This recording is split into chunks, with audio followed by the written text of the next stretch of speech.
the time wave is this mathematical construct based on the I Ching that he claimed it's a graph of what he claims is a map of time, and that time has a structure, and specifically a map of what he called novelty.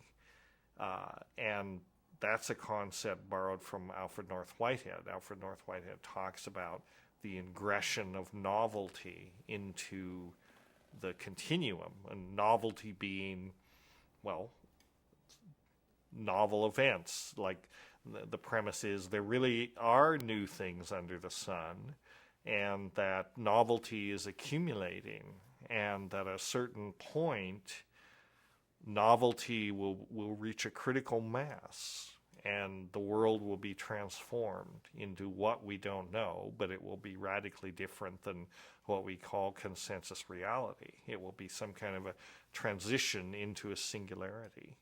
And so the construction of the time wave was an attempt to approach this mathematically and predict.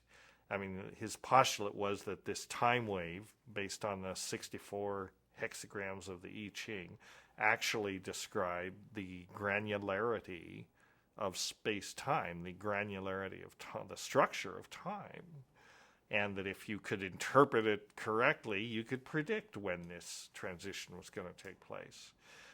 But what it grew out of, really, was at La Chorrera, it grew out of the sort of personal cycles that we were trying to get a handle on. It wasn't about the end of history or anything like that initially. It was about trying to map where we were in space-time in a way when this event happened, when we did this experiment at La Chorrera. And he started running, and because he was in a state of hypervigilance, right, and not sleeping, and trying to keep an eye on me all the time, and I was tending to, I'd climb trees or wander off into the jungle without my clothes on, do all this crazy stuff, because, I was on a mission too. I had to get out and heal people, do you understand?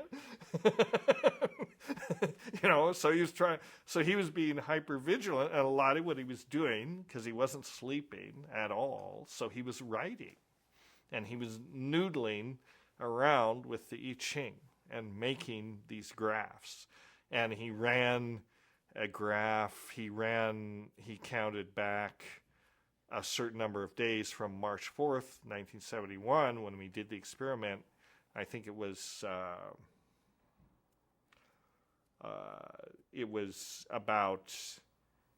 meaningful number. It wasn't 64 days, but it was like 128 days or something, was the date of our mother's death the previous year. And if you counted forward the same number of days, lo and behold, it was his birthday, And so that seemed meaningful. And so we thought, well, maybe the stone will appear on my birthday, in 1971. And, well, of course, his birthday came and went and nothing happened. So then, like all prophecies, you have to find another date.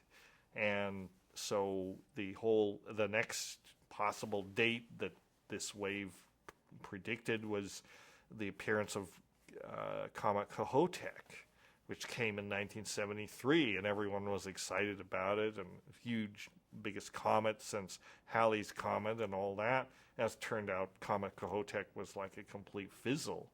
You could barely see the damn thing. So it wasn't spectacular. So then it became, for him, the time wave became, in a way, a kind of obsession, trying to figure out how do you fit the time wave? How do you predict the end date of this thing? And the approach that he took was to try to identify historical events that resonated with shorter cycles of the time wave. I mean, it's hard to explain in a few minutes. That's a whole other documentary, probably fairly boring documentary because it's hard to explain. But a lot of his, the rest of his life was really directed toward obsessing about this time wave and basically defending the basic idea, which is that we had it right and that we had done something and we were just waiting for that to manifest, and that when it manifested, all our critics would be, shown. And like Terrence's friends were saying, well, my God, Dennis seems to have come out of this okay, but you never recovered. And it's true in a sense.